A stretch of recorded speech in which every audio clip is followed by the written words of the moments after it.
Welcome Home Radio Podcast. Are you looking to buy or sell your home? Our team is here with answers to guide you through the buying and selling process. We encourage you to ask questions. Please comment on this show or visit us at welcomehomeradio.net for more information. Bringing real estate, lending, and education together in one place, and to help you make the right home decision for you and your family.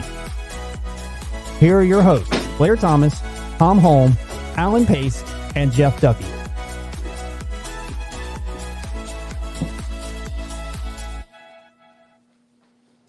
And good morning. Welcome home. Welcome to WelcomeHomeRadio.com, where we, real estate lending and learning, come together. It is June 14th.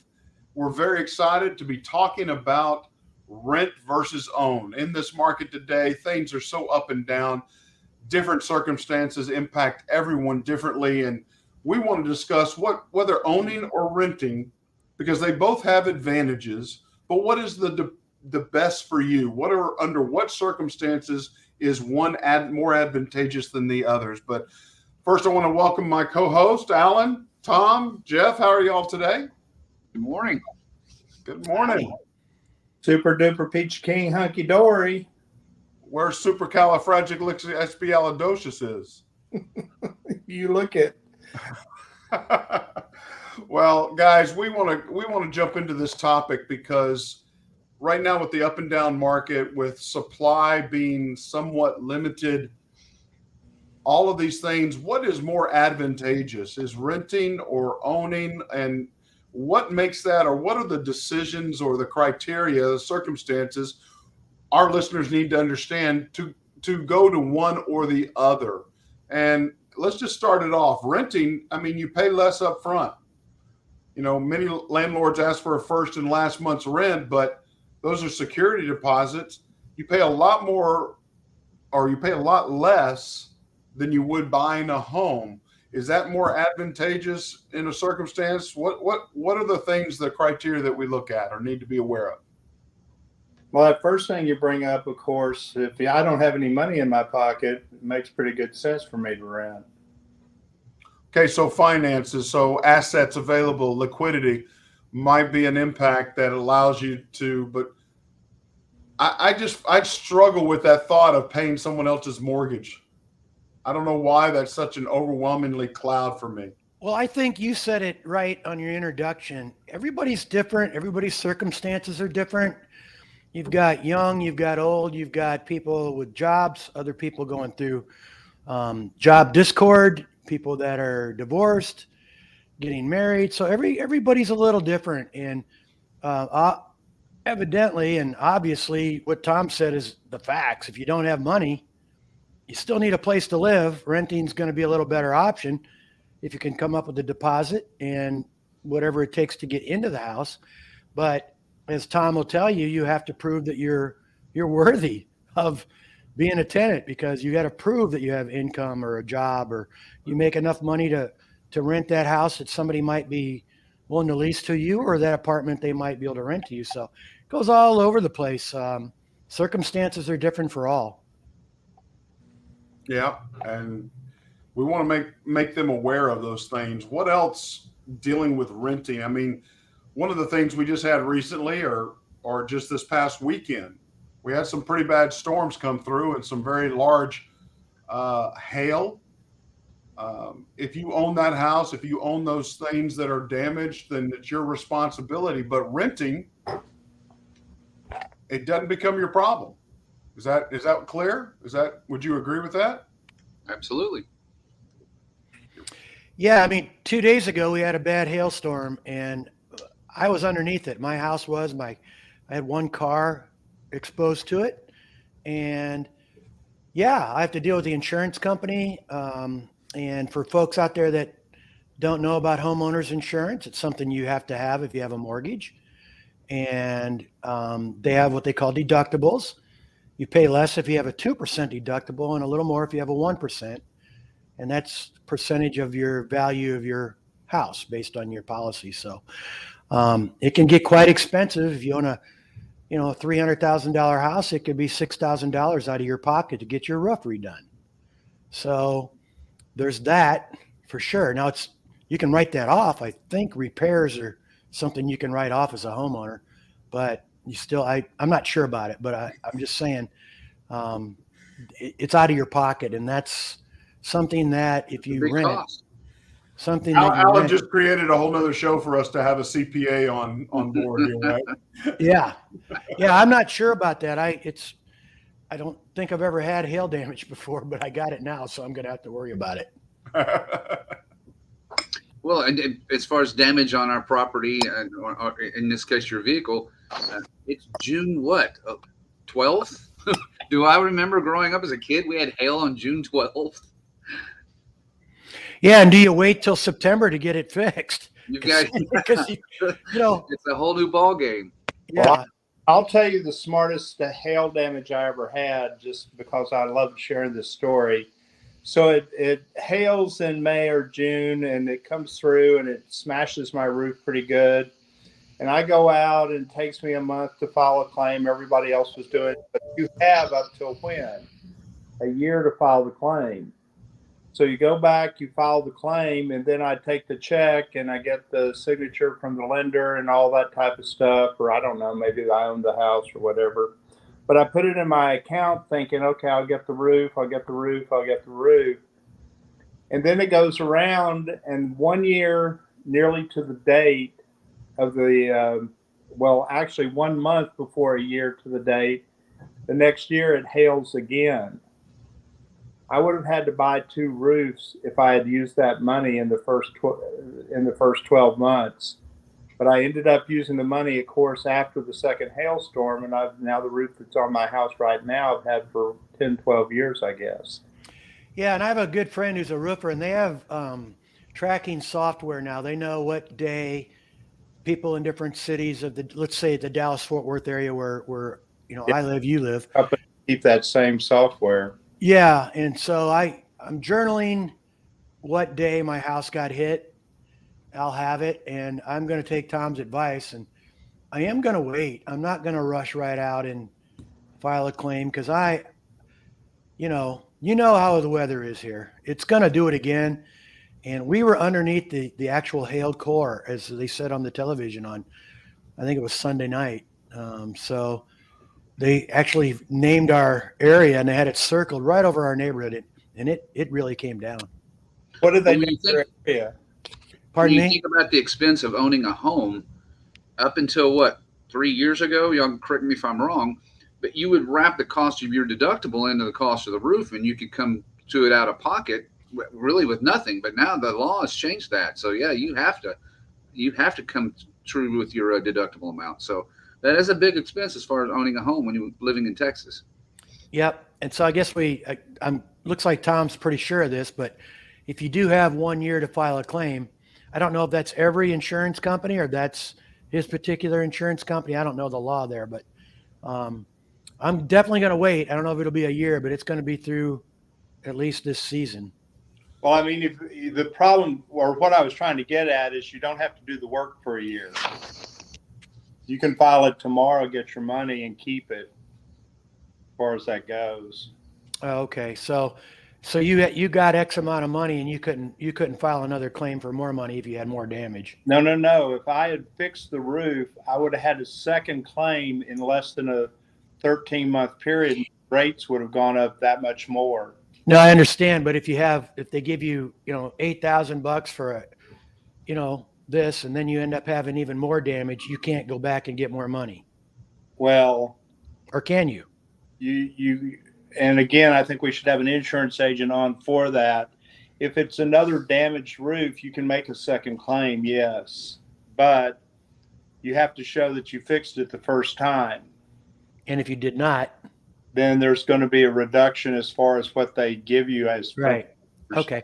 Well, that answers my question. I just want to make sure that if your gutters didn't get dinged the first time and they did the second, right. you could go back and get gutter ding money. Hey, that's a new word. I like that. Gutter ding. Well, we have chased that rabbit trail down the hole on rent versus buy. But we've decided that it's better to rent. We have decided, is that correct? Because I'm getting dizzy with you. You're moving your camera around so much. I thought we were in a tornado. Well, so sorry. Gee. Well, and I think consider it, it's all about what your goals and your needs are. For example, there's a young lady in my office. She's about to purchase her first home. And a lot of that excitement for her is she's going to have a backyard for her pups. She's a dog lover. So it's a pain to live in an apartment and walk your dogs 2 or 3 times a day and take them out. So that's a big win. But that's just one of many reasons why, as far as home ownership. Whereas my daughter's boyfriend, he owns a 1-bedroom apartment. I say owns. He rents a 1-bedroom apartment. He does have a garage, but his rent is somewhere barely near $400 less than my mortgage payment. So while there are additional costs we know with home ownership, it's just each and every person and their goal for what they want to have. But Blair, I'm like you. I'd rather build equity for myself and not for someone else.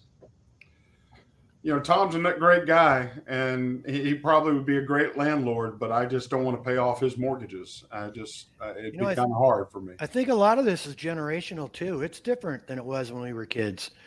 It's just a whole different economic market right now. And I don't want to get into specifics of the generations, but a lot of them are having a hard time figuring this out due to their debt, due to how they were raised, due to their $5 Starbucks and no money saved. There's a lot of stuff going on generationally where I think when we were young, our parents were like, save 10% at least, and that kind of advice. And it is true. I think generationally, I think there are some differences. Living above commercial locations, as we see here in North Texas so much, they like renting so that they can walk down to a grocery store or a restaurant or a coffee shop. They like convenience and they like change. Where, through my military career, I got enough change. I don't need to go back, and I never did not want to have to move again if I didn't want to.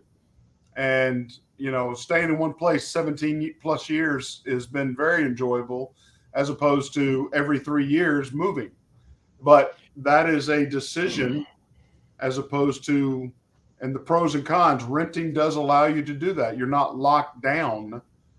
But as our dog lover has shown, it's kind of hard to be in a rental on the 3rd floor. And every time one of them's got to go, if they haven't learned how to use the toilet yet, which some have, but you got to take them downstairs. So those are personal living choices, I believe. But one of the things I think about renting versus owning, you're paying, and you're paying in both ways. But one, that you're gaining something out of it. The other one is you're not. You're free and clear. Responsibility is not there. A house, a roof needs to repair, a pool.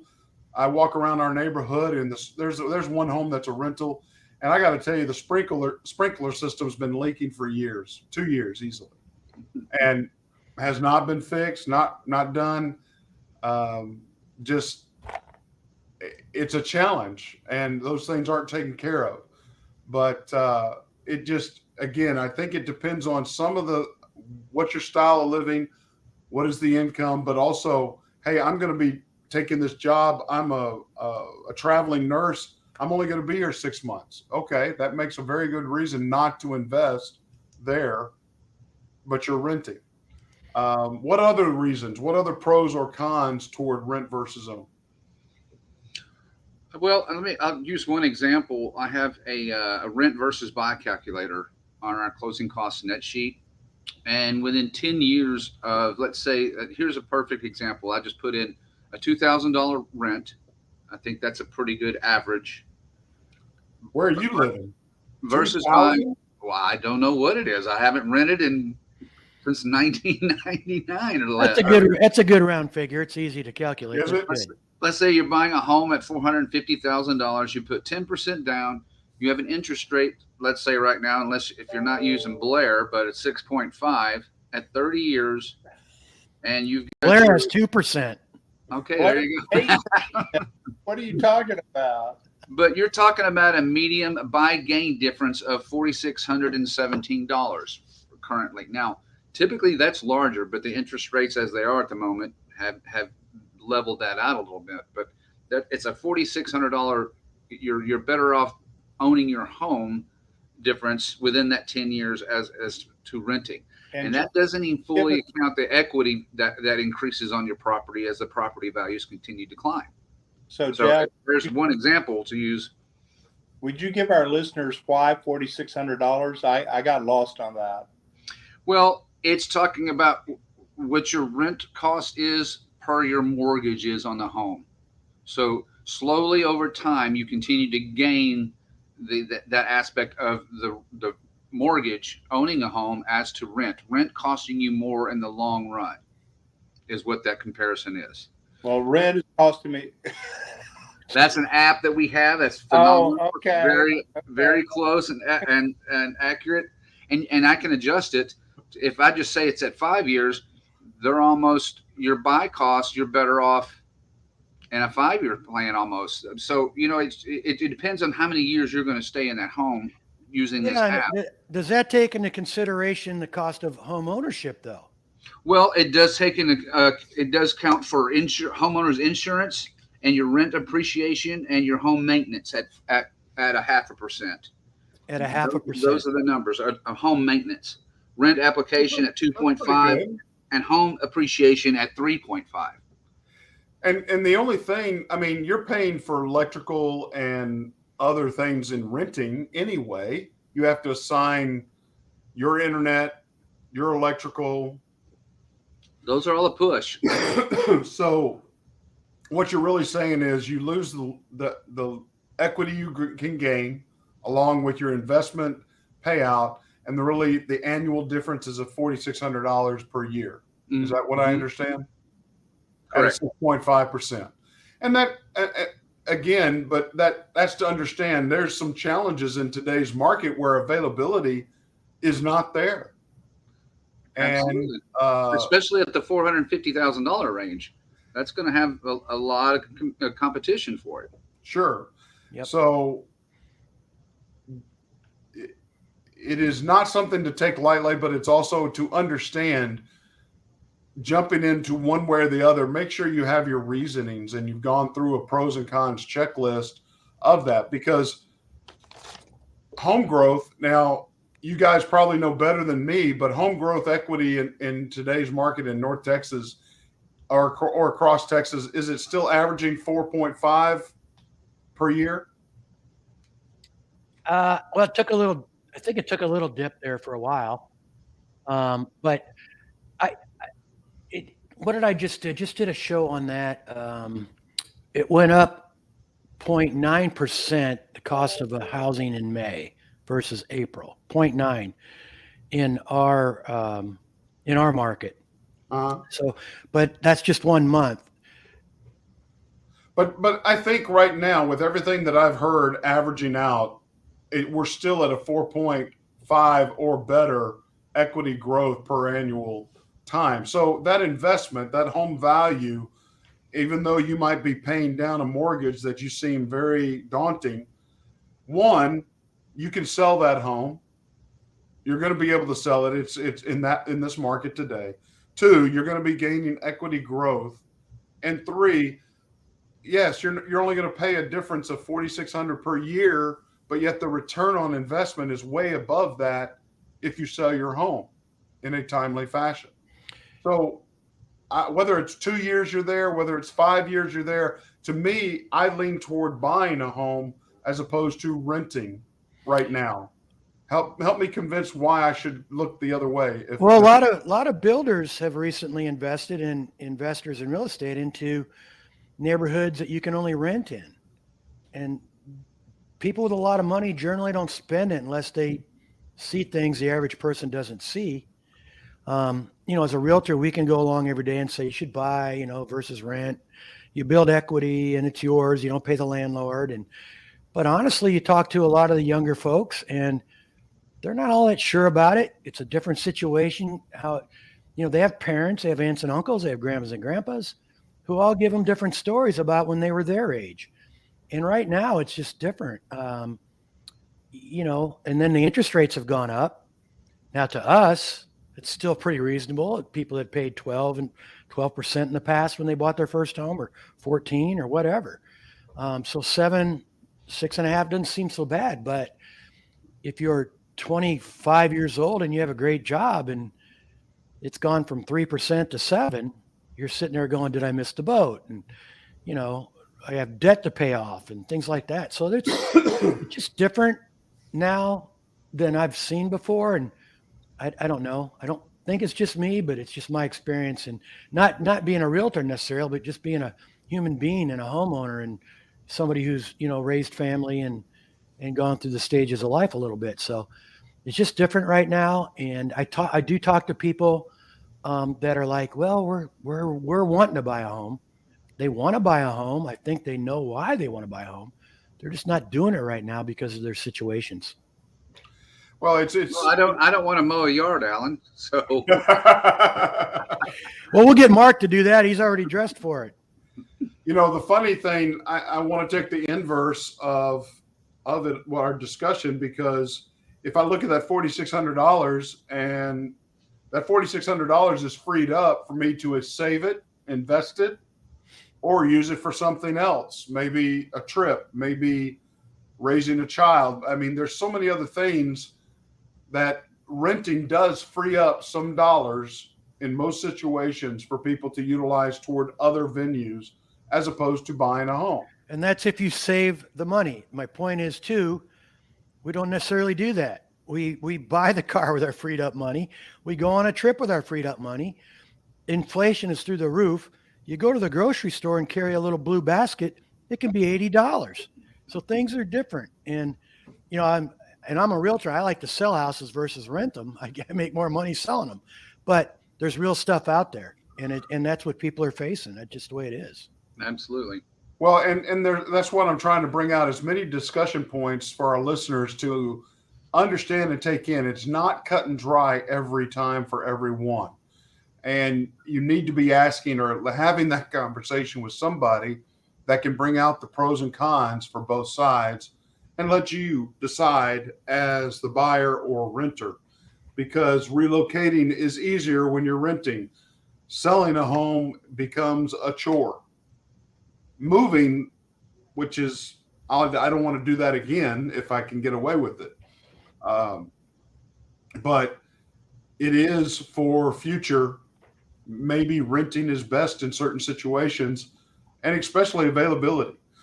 I'm with you, Alan, where I know several brokers that I've got one of them that has 44 homes, and he's converting as many of them to Airbnbs as he can, because he's finding out more and more people are, remodeling a home. I don't want to move, so I want to remodel, but the remodel is going to take 6 to 12 months.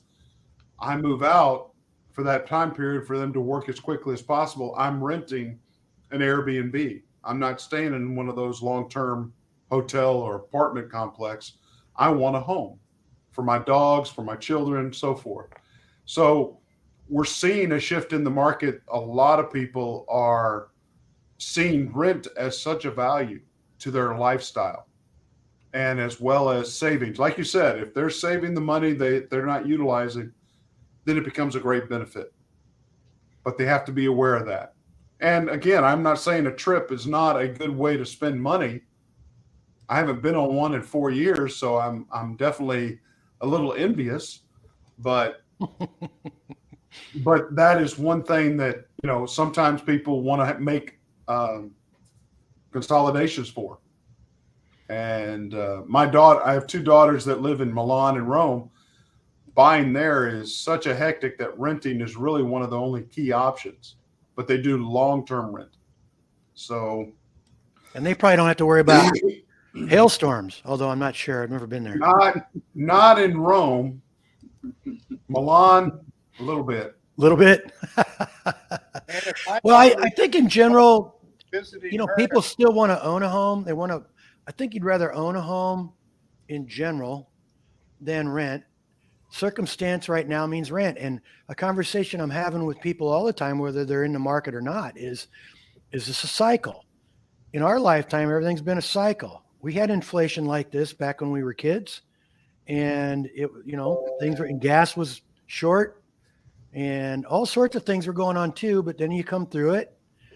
and we go into a different cycle. And then in 87, I want to say the stock market had a little tip, and the next thing you know, it's good again. And so, you can't predict the future ever, especially when it comes to the markets and finances. But in general, if you own a home for, 10, 20 years, the home is worth more than you paid for it. Now, have you done anything with the equity?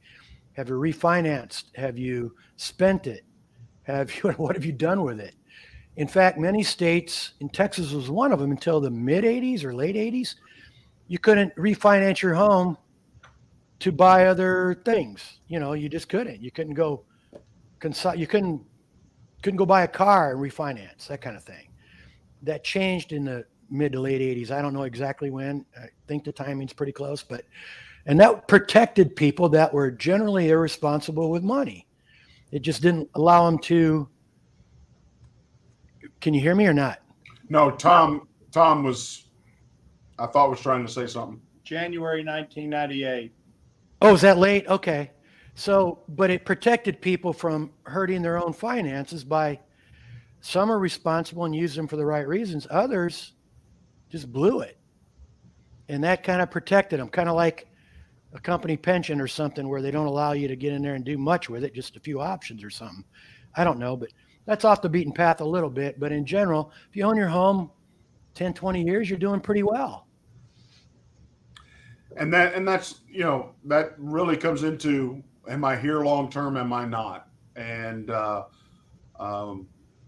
it is a decision for us, for anybody, to understand all the pros and cons and be able to adapt it to their style, their desire. A lot of people want to live downtown. You're not going to own property downtown unless you're in the millions of dollars of Dallas. So renting becomes the mainstay. But Jeff, just realizing what you said, $2,000 a month. I remember renting and $450 was high to me. So and we didn't have to pay a water bill. That was included. Exactly. Everything was included. And free swimming pool. Well, some. Not for $450. So what other things is there anything else that is critical to our pros and cons of rent versus buy? Yes, sir.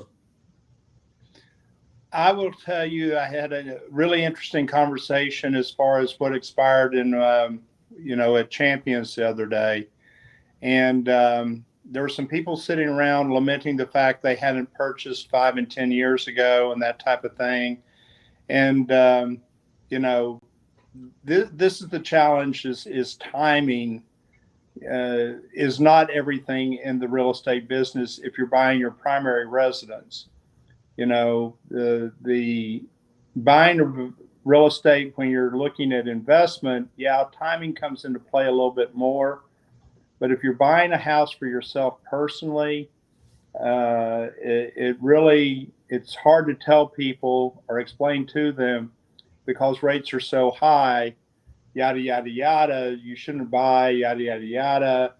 I mean, these are not really motivations. Motivations are, can I afford it when I can afford it to buy as far as my primary residence is concerned? So I do that, and because of this conversation, this is what came up in the conversation. There was one lady in this group that was talking, and she said, my friends just bought a house, their first home, and the only way they could get what they want, and that's a key phrase, was to get a 40-year mortgage on the property. And this was a 40-year mortgage that apparently for the first 15 years was interest only. Oh. And I really kind of had this comment back to the crowd because they were all lamenting, well, maybe we're going to have to do that to buy a house. And I said, if you're not acquiring equity in the property when you make your payments and you're going to pay for 40 years, think about how old you are right now. And if you're 25 right now buying your first house, and most of these people I would venture to say were in their late 20s or early 30s, that puts you at 25, that 40 years from now, that puts you at 65 before you even look at having that house paid off. And this was the bottom line I had for people. I said, your expectations are going to have to be reset. The house that you lived in when you graduated college or graduated high school was not their first house. And I always ask people, was it their first house? Oh, no. That we lived in a blah, blah, blah. And I was like, well, shouldn't you set your sights to do something like your parents did, which is buy something affordable that's below whatever you want to live in, which is the same house that you lived in when you graduated high school? Your parents worked 20, 30 years to get to that level, and you want to start off at that level. And that's a hard thing to set. What's wrong with that? Man, I must be sounding like Mr. Old Grouchy. You are. You're such a downer. I know. I sound like Debbie Downer right now. I want my Mercedes. I want my big truck, and I want my 5,000 square foot home like my mom and dad, and I want it paid off now. Well, the $82,000 home in 1983 is $400,000 now. Oh, more Debbie Downer. Thank you, Debbie Downer. Okay. I mean, I talk to a lot of people too, and I've never done anything in my business where I talk anybody into something or out of something. That's not my job.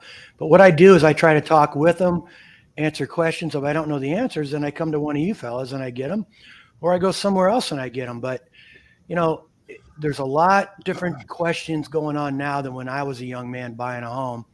And the rules are different. They're more strict, which benefits everybody, I think, except for it's just different. That's about all I can say. We're coming to a close here, but I want to bring up something I think is very critical as Thom spoke. First off, one key data point we all need to understand is the United States is the only country in the world today that has a 30-year fixed mortgage done. Everyone else in the world does ARMs, whether it be 1, 5, 7-year, 10-year ARMs, and they're always floating with the market. So first off, you're in a country that allows 30-year fixed mortgages to be done. That's one advantageous solution that you have here. Secondly, as long as, and Thom, you can tell me accurately, but it's 35 plus years, we've been tracking interest rates. The average interest rate across that time of frame of tracking is 7.75%. We are still below the average since we've been tracking it. But yet, because you live through historically the lowest interest rates ever, everybody's waiting for it to come back, and it's not going to. So reality is, as Thom said, if you're buying your primary home, can you afford it? Can you not is really the question.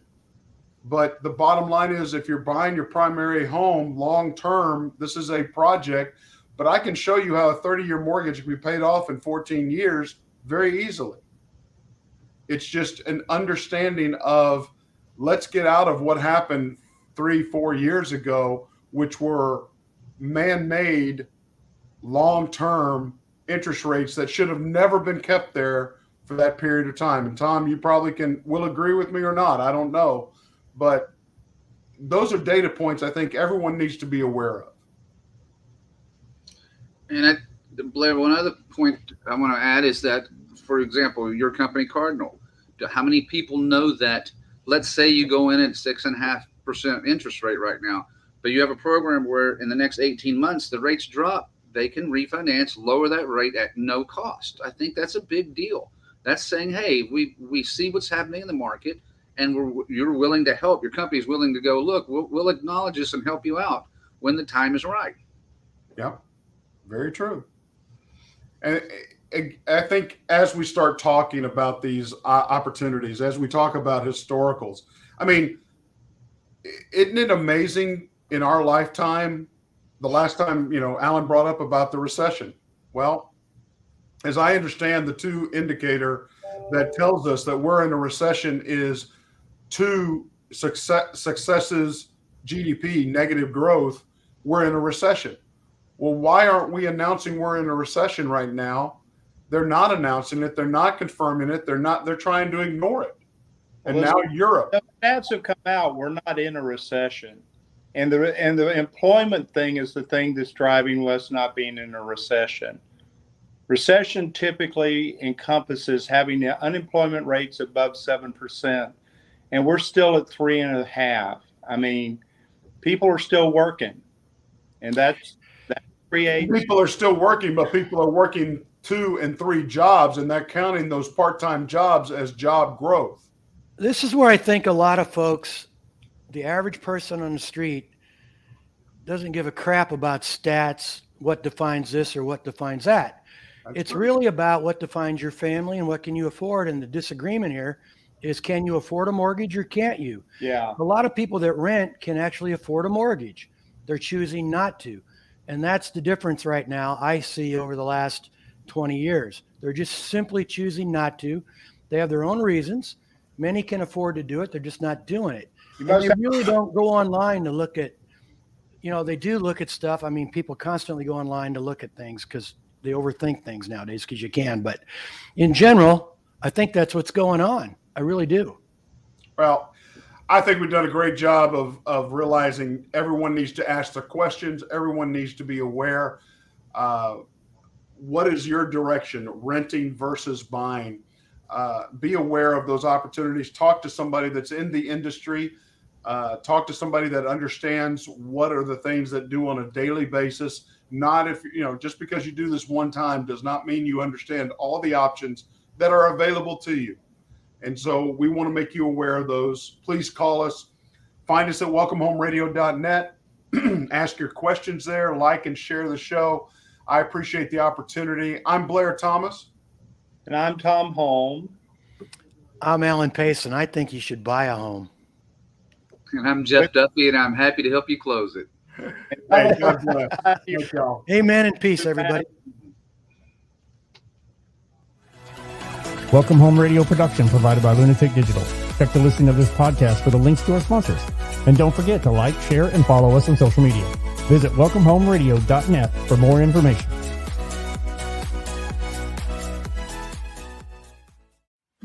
This was a Lunatic Digital production. Visit lunaticdigital.com for all your digital needs.